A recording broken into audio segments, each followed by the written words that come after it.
राम राम सभी को। My self नवीन कुमार। और जो भी हम लोग कपड़े पहनते हैं वो कपड़े कहीं ना कहीं फैक्ट्रियों में बनते हैं।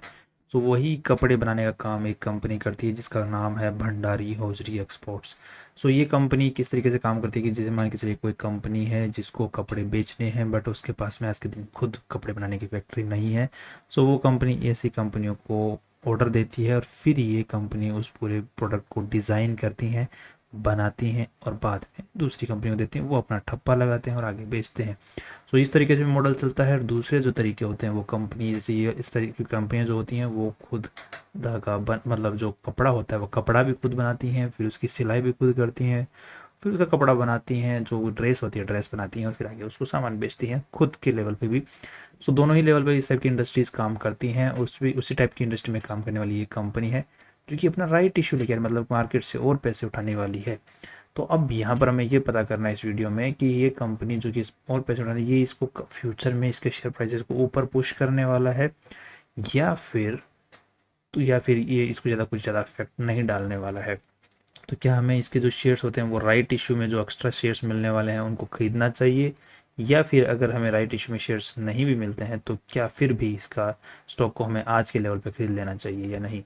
अगर हम लोग बेसिक रीज़न पता करते हैं कंपनी ये पैसे उठाना क्यों चाह रही है। कंपनी बोल रही है long term working capital requirement जो कंपनी की है उसको कंपनी को मीट करना है, जिसके लिए कंपनी पैसा उठा रही है। कंपनी यहाँ पे 48 करोड़ रुपीज़ उठाना चाह रही है, जिसके बदले कंपनी लगभग लगभग ये 6 रुपये 26 पैसे के अंदर में एक शेयर दे रही है। और यहाँ पर हर 32 शेयर्स के ऊपर में एक्स्ट्रा 15 शेयर दिए जा रहे हैं, वो भी 6 रुपये 26 पैसे के अंदर में। आज के दिन जो कंपनी का भाव चल रहा है दैट इज़ अराउंड 8 रुपीज़ 16 पैसा। और कंपनी का जो रिकॉर्ड डेट है दैट इज़ अराउंड 19। कंपनी का प्राइस जो है ऑलरेडी एडजस्ट हो चुका है। अपने को यहाँ पे कंपनी का जो शेयर है वो लगभग लगभग 30% के आसपास सस्ता मिल रहा है, 25-30% के आसपास में सस्ता मिल रहा है। दैट इज़ कंपनी सस्ता दे रही है शेयर्स। अब पॉइंट इज़ कि हमें क्या ये सस्ता मिलेगा कि नहीं, तो उसके लिए आपको राइट इशू किस तरीके से काम करता है उसका आपको पता करना, वो उसके लिए अलग से वीडियो बनाया हुआ है, उसको आप चेकआउट करिए। अगर आपके पास भी इसके शेयर्स ऑलरेडी थे तो आपको 15 शेयर्स टेम्प्रेरी मिले होंगे जिनका आप पेमेंट करना होगा आपको, जो कि 22 जुलाई तक आपको पेमेंट करना है। अगर आपको नहीं करना है पेमेंट तो 16 जुलाई तक शेयर्स, उससे पहले आप शेयर्स बेचते हैं जो आपको एक्स्ट्रा मिले हैं। अब ना द पॉइंट इज कि शेयर्स ये कंपनी जो इन पैसों को उठाने वाली है, इससे क्या इसको प्रॉफिट होने वाला। तो कंपनी ने बोला long term working capital requirement के लिए हम पैसा जुटा रहे हैं। मेन पर्पस दैट इज़ कि यहाँ पर अगर हम लोग देते हैं कंपनी का जो लोन है वो बढ़ता जा रहा है। कंपनी का अगर लोन बढ़ रहा है तो कंपनी इंटरेस्ट पे कर रही है। तो इंटरेस्ट कंपनी अगर 48 करोड़ रुपीज़ या 50 करोड़ के आसपास में अगर लोन चुका देगी, 38 करोड़ तो लॉन्ग टर्म है, ये एक शॉर्ट टर्म लोन है, राइट। इसी के साथ में कंपनी के ऊपर में और लाइबिलिटीज़ हैं जिसको हम बोलते हैं ट्रेड्स पेएबल, जो कि कंपनी की लाइबिलिटी होती है जिसको हम वर्किंग कैपिटल में इंक्लूड करते हैं।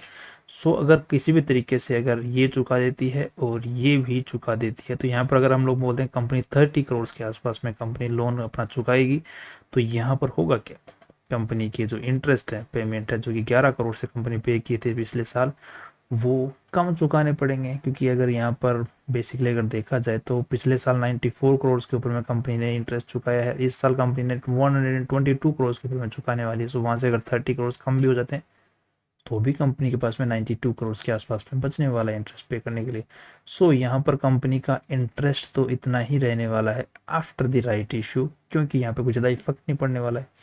बट द थिंग इज कि कंपनी जब पैसे उठाए हैं, जो कंपनी ने लोन पे पैसे उठा के उनका काम में क्या लिया, कंपनी यहाँ पे बोलिए फिक्स्ड एसेट्स में कंपनी ने पैसे लगाए, दैट इज 79 करोड़ हो गया।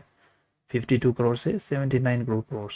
तो यहाँ पे लगभग लगभग कितने 27-28 करोड़ का इफेक्ट है फिक्स्ड एसेट्स में। और फिक्स्ड एसेट्स में कंपनी इन्वेस्टमेंट कब करती है, जब कंपनी का बिजनेस और बढ़ाना हो, तब जाके फिक्स्ड एसेट्स में इन्वेस्टमेंट होता है। जो कंपनी का बिजनेस बढ़ेगा इसका मतलब कंपनी के प्रोडक्ट्स ज़्यादा बिकेंगे, प्रोडक्ट्स ज़्यादा बिकेंगे तो कंपनी की सेल ज़्यादा होगी, राइट। तो these are the main reasons.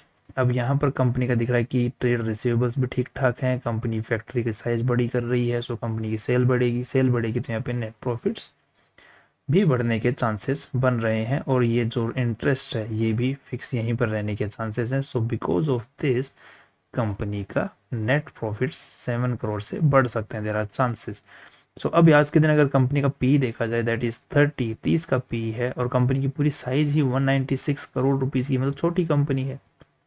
तो अगर छोटी कंपनी, अगर यहाँ पर अगर नेट प्रॉफिट, सालाना नेट प्रॉफिट जो है वो 7 करोड़ से अगर यहाँ पर 3 करोड़ भी बढ़ा देगी, तो यहाँ पे कंपनी का पी जो है सीधा का सीधा 20 पे आ जाएगा 30 से, जो कि इंडस्ट्री पी है 32, उससे काफ़ी नीचे आ जाएगा।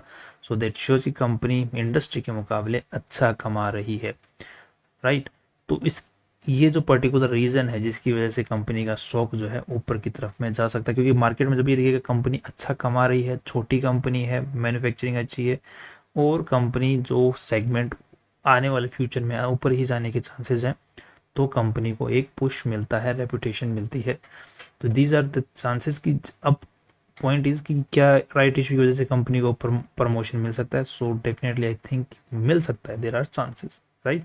आई कैन नॉट नेवर से कि यही होगा, राइट, बट हम ये वो अंदाज़ा लगाने की कोशिश करते हैं वीडियो के अंदर में कि कंपनी जो पैसा उठा रही है उससे कंपनी बेनिफिट कहाँ पर लेने वाली है, और उस बेनिफिट की वजह से कंपनी का स्टॉक ऊपर की तरफ में पुश कर सकता है या नहीं, तो हमें यहाँ पे पुश करता हुआ दिख रहा है, देर आर चांसेस। और दूसरा, debt to equity ratio company का जो है वो सुधरेगा, देर इज हाईएस्ट प्रोबेबिलिटी, क्योंकि डेट कम हो जाएगा तो डेट टू इक्विटी रेशियो अपने आप सुधर जाएगा, तो डेट टू इक्विटी रेशियो सुधरेगा, कंपनी का पी सुधरेगा, कंपनी का पीबी जो है price to book value ratio है, ये भी सुधरेगा, price to book value ratio भी सुधरेगा। सो सारे ही जो रीजंस जो कंपनी के स्टॉक को ऊपर पुश करते हैं, तो वो सारे ही सुधरने के चांसेस यहाँ पर दिख रहे हैं।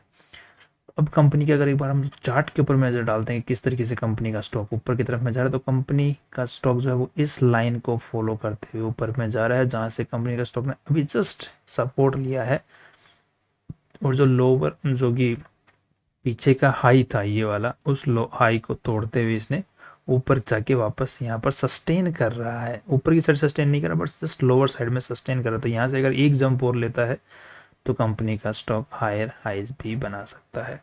सो चार्ट की बेसिस पे भी मेरे को सपोर्ट लेता हुआ दिख के, मतलब ऊपर जाता हुआ दिख रहा है, रीजंस भी पॉजिटिव दिख रहे हैं। सो आई थिंक कंपनी के स्टॉक के अंदर में आप अपने फाइनेंशियल एडवाइजर से पूछ के एक बार, और अपने रिस्क एपेटाइट को देखते हुए रिस्क लेना चाहें तो आप अपने बारे इस बारे में सोच सकते हैं। I am not recommending anything, so just think about it. अपने रेडार पे स्टॉक को आप लोग रख सकते हैं। अगर आप सोचते भी हैं तो भी डू कीप इन माइंड कि छोटी कंपनियों के अंदर में 1% जो कि स्टॉक मार्केट में हम पैसा लगाने वाले हैं, उससे 1% ज़्यादा पैसा एक कंपनी में नहीं लगाते।